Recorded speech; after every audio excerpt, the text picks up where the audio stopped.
जय हिंद दोस्तों, स्वागत है आपका अपनी केमिस्ट्री की क्लास में। हम पढ़ रहे थे प्राकृतिक संसाधनों का प्रबंधन। चलिए हम इसे आगे शुरू करते हैं।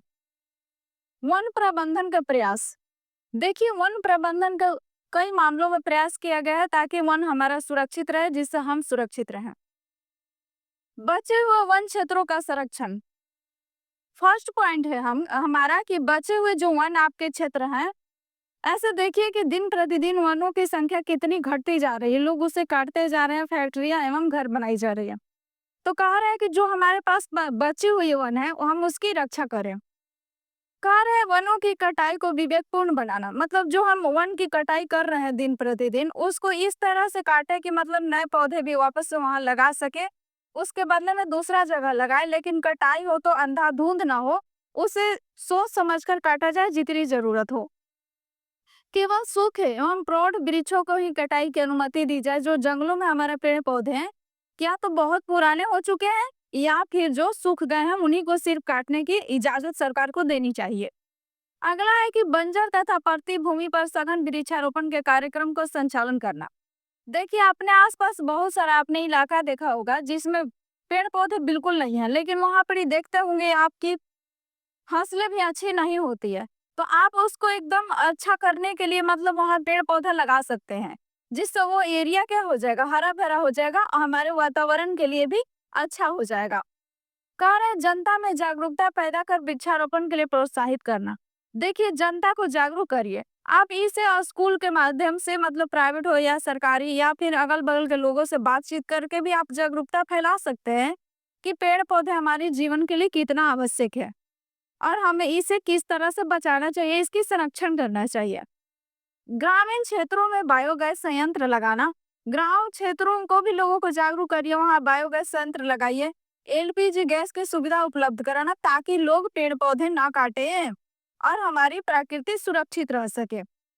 बांधों, सड़कों एवं रेलगाड़ी के किनारे पेड़ों की कटाई पर रोक लगाकर वृक्ष लगाना चाहिए। कह रहा है कि जो बांध हम लोग बन रहा है, जो सड़क के किनारे आप या रेल के किनारे जो आप देखते हैं कि बहुत सारे पेड़ पौधे पहले थे जो कटाई हो चुके हैं अब, तो कह रहा है कि उन सब पर रोक लगाइए, उसे वृक्षों को ना काटने दीजिए। कह रहा है स्वयं सेवी संस्थाओं को प्रोत्साहित कीजिए। कोई आप ग्रुप बनाइए या टीम बनाइए, उसमें पेड़ पौधों की आप सुरक्षा के लिए सुनिश्चित करिए। वनों के संरक्षण और वृक्षारोपण द्वारा पर्यावरण संतुलन बनाए रखा जा सकता है। हाँ, आप ये सब प्रयोग करके, ये सब चीजें करके आप वातावरण को सुरक्षित रख सकते हैं। कह रहे हैं आपकी गैर सरकारी संस्थाएं। देखिए, बहुत सारी संस्थाएं हैं जो हमारे पर्यावरण को सुरक्षित रखने में बहुत ज्यादा योगदान देता है। जैसे देखिए कि पर्यावरण जागरूकता फैलाना। आप देखते होंगे कि कई सारी टीवी पर एड्स चलाई जाती है या फिर स्कूल में भी नारे लगाए जाते हैं, रैली निकाली जाती है इन सब के बारे में। उस पे हम लोग पोस्टर चिपकाते हैं और प्रचार करते हैं या घूमते हैं और बताते हैं लोगों को कि पेड़ पौधे कितने जरूरी है हमारे लिए। गैर परंपरागत ऊर्जा स्रोतों का विकास करना। सरकार को इस पर ज्यादा ध्यान देना चाहिए कि सौर ऊर्जा विकसित हो, बायोगैस जो एलपीजी है और सारी बहुत सारे गोबर गैस, ये सब का निर्माण किया जाए ताकि लोग पेड़ पौधों से ज्यादा कटाई पर ना ध्यान दें, उसकी सुरक्षा पर ध्यान दें। वृक्षारोपण एवं प्रदूषण नियंत्रण। इससे आपका वृक्षारोपण करिए, उससे आपका प्रदूषण नियंत्रण हो जाएगा। इसीलिए आप देखते हैं कि जो हमारी हाईवे बन रही है उसके बीच बीच वाला एरिया पर पेड़ पौधे लगाए जा रहे हैं। वन संरक्षण, चिपको आंदोलन का प्रयास। ये देखिए, एक चिपको आंदोलन हुआ था, इसके बारे में हम डिटेल से पढ़ेंगे। चिपको आंदोलन में था कि पेड़ों के संरक्षण के लिए वहां का स्थानीय लोगों ने पेड़ से चिपक गया था जब ठेकेदारों ने पेड़ को काटने के लिए आए थे। देखिए, बहुत सारे जो आदिवासी लोग हैं ना, जो पेड़ पौधों या जंगलों में रहते हैं, उनको लगता है ना कि नेचर हमारी जीवन है। उनको ऐसा लगता है, जो कि सच में वास्तविकता में है। इसीलिए चिपको आंदोलन वहीं से शुरू हुआ था, पेड़ पौधों को बचाने के लिए। वन्य जीव संरक्षण। वन्य जीवों के लिए बहुत महत्वपूर्ण है पेड़ पौधे, क्योंकि उनका घर ही है यही जंगल। जल का भी प्रबंधन अच्छा से हो सकता है अगर पेड़ पौधे हमारी अच्छी तरह से रहे तो वर्षा समय समय पर अच्छी तरह से होगी। वनवासियों का आर्थिक एवं सामाजिक विकास हो। वनवासी जो होते हैं उनका आर्थिक और सामाजिक विकास भी पेड़ पौधों पर ही डिपेंड करता है। अब देखिए, अब आप जान जाइए चिपको आंदोलन के बारे में कब हुआ था। देखिए कि 1970 के दशक में रेनी गांव जो उत्तराखंड में पड़ता है, शुरू हुआ वन संरक्षण आंदोलन। ये शुरू में 1970 में ही शुरू हुआ था चिपको आंदोलन। गांव लिया गया है रेणी गांव, जो उत्तराखंड में स्थित है। इसका मुख्य बिंदु था कि वनों की कटाई को रोकने का आंदोलन किया गया। देखिए, ये जो आपको चिपको आंदोलन नाम स्पष्ट फिगर में आपको दिखाई दे रहा होगा, ये पेड़ पौधों को पकड़ करके औरतें चिपक गई हैं। देखिए, ये जो चिपक गई हैं, तो मतलब इसमें अमृता देवी बिश्नोई का नाम भी आपको आता है, जिसमें उन्होंने मतलब कि पेड़ से चिपक गए थे। ठेकेदारों ने जब जंगलों को सफाई करने के लिए वहां पर ही पहुंचे थे। बहुत जगह जहाँ ये ऐसा हुआ था कि औरतें पेड़ से चिपके हुए थे, बेरहमी से ठेकेदारों ने उनको जान ले लिया था। लेकिन कहीं कहीं ये आंदोलन जो हुआ सफल रहा था पेड़ पौधों को बचाने के लिए। देखिए, इसी तरह से महिलाएं चिपक गई थी पेड़ से और बचाई थी अपने पर्यावरण को। कह रहे महिलाओं ने पेड़ों से चिपक कर संरक्षण किया, उन्हें एकदम पेड़ से लिपट गया, मतलब हमको पहले मारो उसके बाद तुम पेड़ पौधे को काट सकते हो। इस तरह से उन्होंने पेड़ से चिपक गए थे। इसमें देखिए कि इन्होंने सपोर्ट किया था, तो इसमें थे सुंदरलाल बहुगुणा और चंडी प्रसाद। ये दोनों को बहुत प्रमुख नाम आता है, जो इन्होंने क्या किया था, इस आंदोलन के लिए बहुत महत्वपूर्ण भूमिका निभाया था। कह रहे पर्यावरण संरक्षण के प्रति जागरूकता फैलाना। उन्होंने इनका मुख्य उद्देश्य था कि पर्यावरण की सुरक्षा कितना जरूरी है, उसके लिए लोगों को जागरूक करना था। चिपको आंदोलन इसका मुख्य घटक था, जो लोगों में एक विश्वास और एक तरह का भावना उत्पन्न किया कि हमें पेड़ पौधों के प्रति सोचना चाहिए, उन्हें कटने नहीं देना चाहिए। चिपको आंदोलन वन संरक्षण का सफल जन आंदोलन था, मतलब ये पूरी तरह सफल हुआ। इसने ठेकेदारों को जंगल काटने से वहां से मना कर दिया, बिल्कुल हटा दिया गया। इन्होंने उनकी बातों को नहीं माना और इन्होंने पेड़ पौधे से लिपट करके उनकी जान बचाई पेड़ पौधों की, और अपने प्रकृति को सुरक्षित रखा। वन्य जीव, अब देख लीजिए वन जीवों के बारे में। कह रहा है कि वनों की कटाई और प्राकृतिक आवास जो हो रहे नष्ट होने से वन्य जीवों का अस्तित्व खतरे में है। आप बताइए कि आपका घर उजाड़ दिया जाए तो क्या आप सुरक्षित फील कर पाएंगे? आप ज्यादा दिन तक इधर उधर भटक के जिंदा रह पाएंगे? नहीं ना। उसी तरह से पेड़ पौधे से जीवन होता है जंगली जीव जंतुओं का, क्योंकि जब पेड़ पौधे की कटाई होती है तो जितने जंगल में जीव जंतु होते हैं ना, उनके जीवन पर संकट आ जाता है, उनकी जीवन खतरे में पहुंच जाती है। जिससे आपको पता है कि जो हमारा नेचर है, जो पर्यावरण है, उसका संतुलन बिगड़ना बिल्कुल तय है।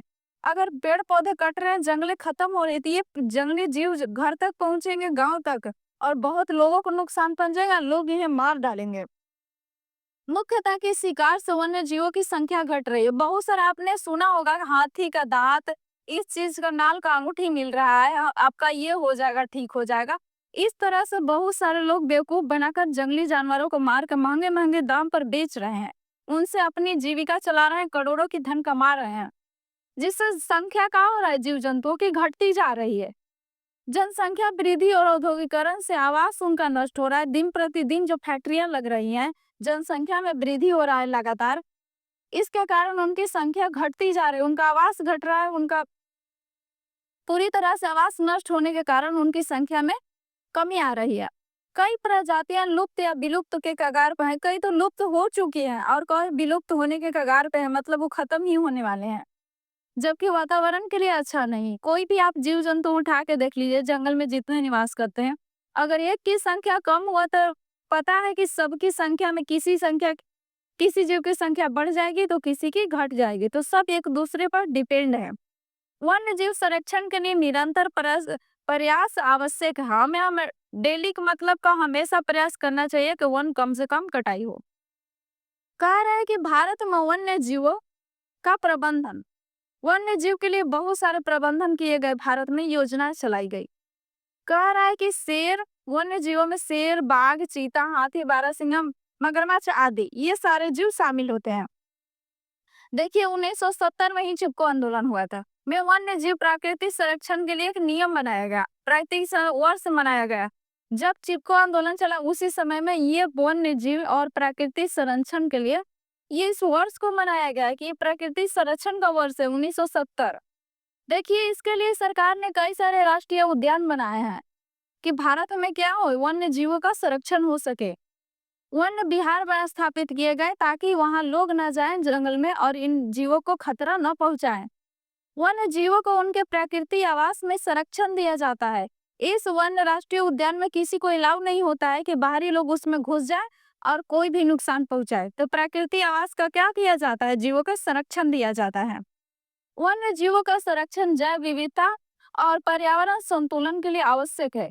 मतलब जीवों की जो विविधता है ना, मतलब हाथी, शेर, भालू, बाघ सबका होना जरूरी है, जिससे हमारा पर्यावरण संतुलन बना रहता है। जल का आप संरक्षण और प्रबंधन देख लीजिए। जल की डिमांड भी दिन प्रतिदिन क्या होती है? बढ़ती जा रही है, क्योंकि जनसंख्या हमारा बहुत तेजी से बढ़ रहा है। जल जीवन का आधार है, बिल्कुल आधार है। जल की बढ़ती मांग के कारण इसका संरक्षण और उचित प्रबंधन आवश्यक है। हमें जल को भी संरक्षित करना चाहिए, बचा के रखना चाहिए, बेमतलब का प्रयोग नहीं करना चाहिए, यूज नहीं करनी चाहिए, उचित मात्रा में उपयोग करना चाहिए। जल मानव एवं जीवों की मूल आवश्यकता है। हमें तो लगता है कि जीव, जितने भी जीव का निर्जीव भी है ना, सबके लिए जल जरूरी है। मतलब पृथ्वी के कोई भी ऐसा सजीव या निर्जीव हो, सबके लिए जल बहुत ज्यादा इंपॉर्टेंस रखता है। लेकिन मानव सबसे ज्यादा बर्बादी और इसे खराब करने में मानव का ही हाथ है। देखिए कहाँ कहाँ हम यूज करते हैं। सिंचाई, जल विद्युत, सिंचाई भी हमारी जल से होती है। जल विद्युत जितने मतलब बिजली उत्पादन हो रही है, सब में मत्स्य पालन उद्योगों के लिए भी बहुत जरूरी है जल।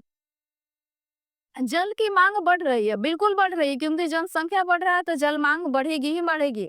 उपलब्धता घटती जा रही है। देखिए आजकल शहरों में जाकर आपको पानी जो आ रहा है ना टंगे से, जो आपको टाइम पर पानी देता है सुबह शाम, वो सारे पानी फिल्टर होके आ रहे हैं, बिल्कुल डायरेक्ट जमीन से पानी नहीं आ रहे हैं। तो देखिए कितनी दिक्कतें हो रही है पानी की। जल स्रोतों का उचित प्रबंधन आवश्यक है, बिल्कुल आवश्यक है। जल संरक्षण से भविष्य की जल समस्या कम होती हो सकती है, बिल्कुल कम हो सकती है हमारे अगर इसका सही तरह से उपयोग करें अपने लाइफ में। जल का संरक्षण और संतुलित प्रयोग सतत विकास के लिए आवश्यक है, बिल्कुल सतत विकास के लिए आवश्यक है। कहाँ रहे हिमाचल प्रदेश में कुल, देखिए यहाँ देख लीजिए कुल के बारे में, इसको याद रखिएगा। हिमाचल प्रदेश के पारंपरिक सिंचाई प्रणाली है कुल।